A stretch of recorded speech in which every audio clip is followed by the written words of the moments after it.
Now, here we have the navigate portion because not all encounters are avoidable. Life is variable. And hell, even everything that I talk about, still might not even work sometimes. And you might have to create something new yourself based off the life experiences that you're enduring. But hopefully, at least the things that I'm teaching you can give you enough tools in the toolkit to where you can fashion your own tool, create a new tool out of tools. So I tell people, be the rabbit. Rabbit from Alice in Wonderland stops for a moment, but then he's always on his way. He's always late. Has had no time with anybody. This dude is the ultimate neutralizer because his behavior towards everybody else and believing that he's late for an event, which, is the Queen's birthday, the Queen of Hearts birthday.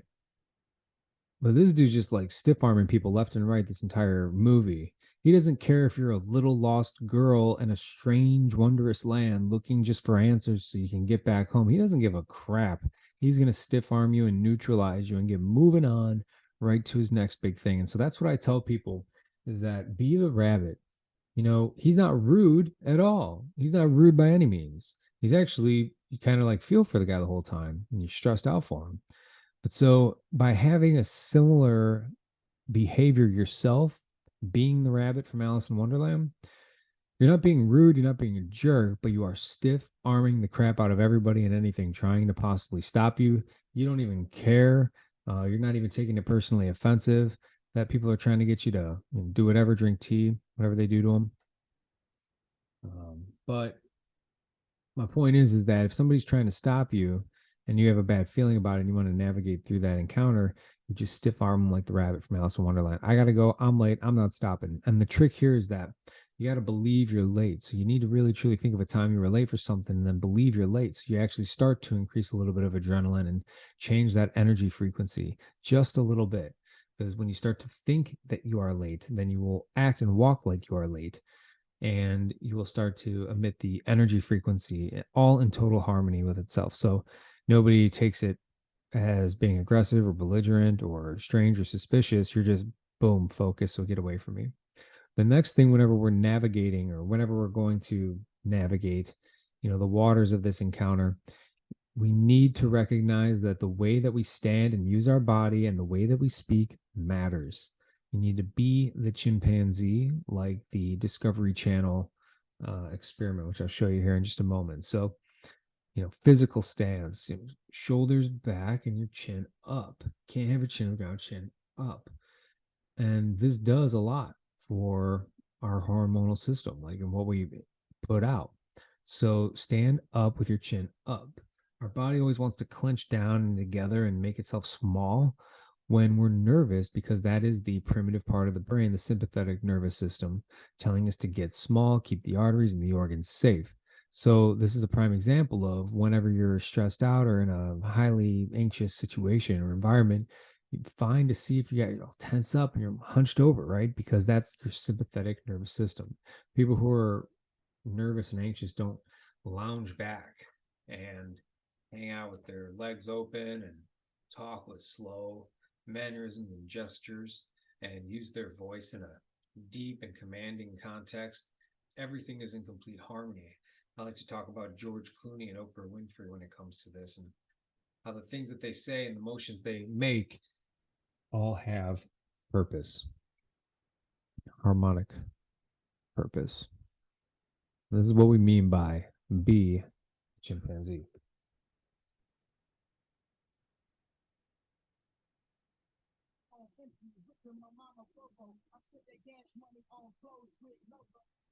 Not that.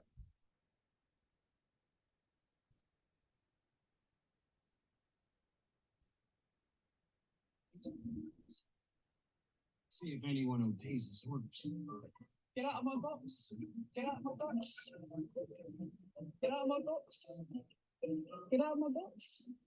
Get out of my box. Get out of my box. No one could be less interested in our chimp's demand. Get out of my box. Get out of my box. He can't stop anyone invading his territory. Get out of my box. Now he's going to adopt an alpha chimp's voice. Low in tone and loud in volume. But will anyone really take notice? Get out of my box! Get out of my box! Get out of my box! Suddenly, everyone is going out of their way to avoid trespassing on an alpha chimp's territory. Get out of my box! Get out of my box! No one stops to think why. They're just instinctively doing what he says. Get out of my box! They'll even stop in their tracks to obey his unusual but masterful command. Get out of my box! Get out of my box! Get out of my box! Get out of my box! With his alpha voice, our chimp has become the king of his jungle box. Get out of my box!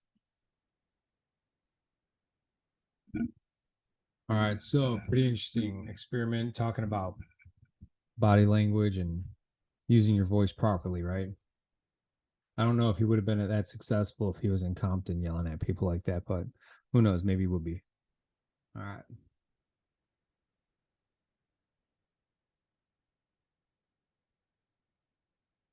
So, how to create mind body harmony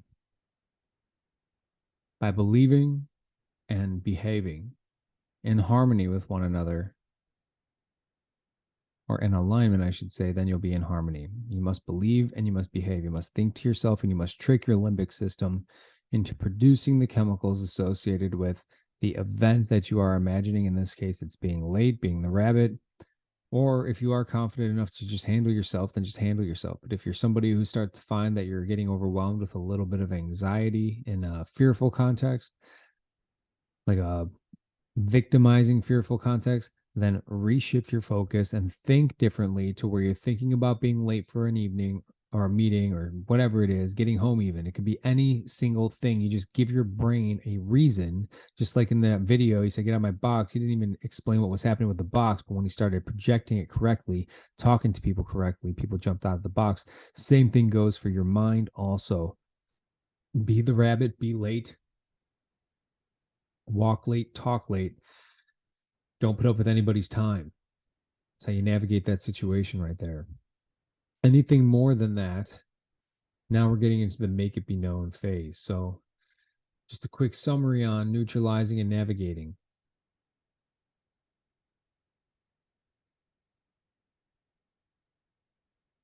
Recognize the fact that your body's always seeking balance in something called homeostasis. And when we go out in town and get the least bit of social anxiety, our body wants to naturally combat and balance that out.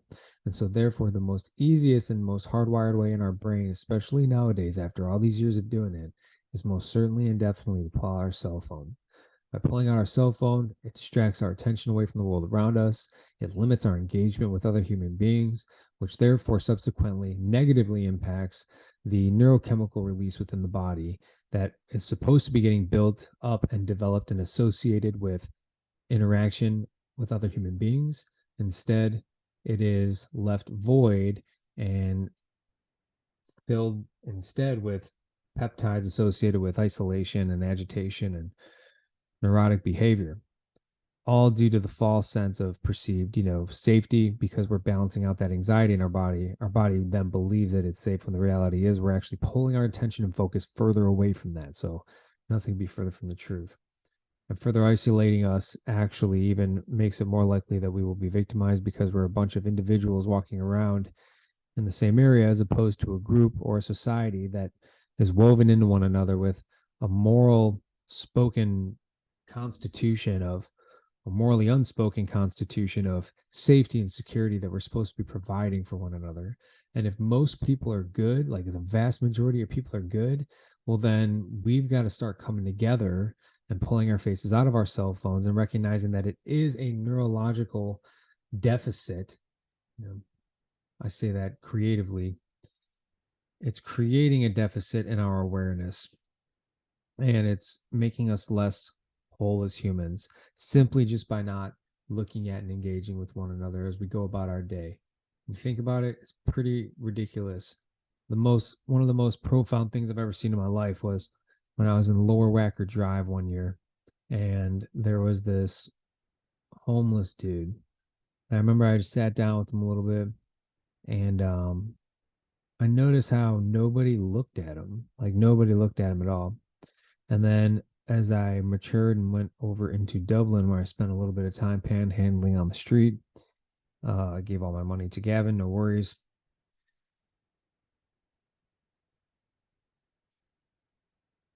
I had a good story out there. So people believed me and they looked at me. I said I was American. I lost my passport. I needed to go get my money. Clearly, I'm not addicted to drugs, which I don't know why they wouldn't think I was addicted to drugs. But the point is that back in the States, it was interesting because when you had no story and no interest and everybody avoided you, it was like this really lonely feeling.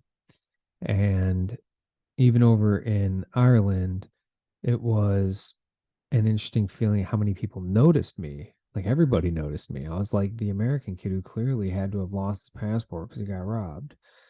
So being in the United States and seeing that nobody notices you, it really brought to light to me that a lot of people who are homeless and on the street are crazy because they're surrounded by people all day who don't look at them and they go crazy. They're never alone, but they're alone all the time. And when you think about it in terms of if we don't engage with one another daily on a societal moral basis, then we're essentially each our own individual homeless person in America, except we're distracted by the thing that's in front of us, the screen in front of us. And so my question then becomes, well, are we just set to go crazy at that point because we're all ignoring one another? We're all surrounded by each other, but we're ignoring one another all the time. And so is that a recipe for insanity? Just like the homeless man on the street, as everyone's passing him by, not even looking at him, recognizing him, no human interaction, or very limited. Is that what we are all doing to ourselves? Are we sending ourselves spiraling further down into an isolation rabbit hole? So recognize these things that cell phones are designed to make you look at them. Don't look at it when you're out walking around your day in public. All right. Next is calm breeds calm. Always think to yourself, what would Matthew McConaughey do in times of great stress? Funny little thing. It'll break up your thought pattern and it'll remind you to be cool. Always be cool. Always look cool. Look people in the face and eyes. You pass them by with your fives and 25s. It's always going to neutralize, or not always, but it will usually neutralize a lot of criminal behavior. You're aware of your surroundings. Use your body and voice like a chimp. Be the bunny or the rabbit, I should say. So just don't be putting up with anybody's crap. And if you're going to project yourself right. And then ultimately, confidence is created through experience and knowledge. When you train yourself for an event or a thing or a skill, when you educate yourself appropriately, then the two are in alignment and you create harmony and then you develop confidence because you're learning new things. You're capable of solving more problems. You're essentially a better person when you learn new skills. And so, therefore, you develop greater confidence within yourself and your own abilities because you have more problems that you could solve, more things that you could handle. So, the greatest thing that we could do in order to build our confidence and project our confidence in that frequency, you can't fake it, is to learn new things and experience new things. So then that way we can develop new skills, more confidence, and just truly be able to take care of ourselves in a wide variety of environments, not make believe and fake that we are safe through an overzealous rebalancing of our endocrine system with cell phone released chemicals as opposed to actual long-term human interaction generated chemicals. But to pull ourselves out of that slump, that disbelief and or misbelief, I should say, and just begin to engage and interact with one another because we need to in order to keep ourselves safe. We need to in order to keep one another safe. And if you want to be an example for your kids and you think that they don't look at you when you're on your cell phone all day long, you are very wrong. You are telling them that that's how you should be. So if you want your kids to be safe, stay off your phone. All right, everyone, that is it for the neutralize and navigate summary. I'm glad I did this. Like most things, when you do it, it's not anywhere near as laborious as you expected it to be. It is late though, so I'm going to roll out and go to bed. Been teaching for quite a while now, and I hope that you get something useful out of this. All right, take care, stay safe, always be kind.